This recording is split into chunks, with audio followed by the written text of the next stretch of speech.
ప్రపంచంలో అన్ని మతాల వర్గాల వారు, అన్ని మతాల ప్రజలు కూడా ఈ లక్షణాలని ఆమోదిస్తున్నారు. ఇవి అన్ని మతాల ప్రజలు ఆమోదించినటువంటి ఉమ్మడి లక్షణాలు.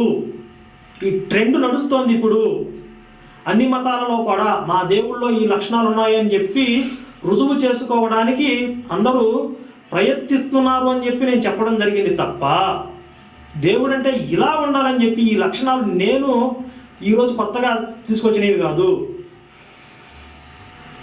మరి బైబిల్లో దేవుడిగా చెప్పబడిన యెహోవాలో ఈ లక్షణాలు ఉన్నాయా, లేక వీటికి విరుద్ధమైన లక్షణాలు ఉన్నాయా, లేకపోతే ఇంతకంటే విశేషమైన ఉన్నతమైన లక్షణాలు యెహోవాలో ఉన్నాయా అనే పరిశీలనే ఈ పుస్తకం.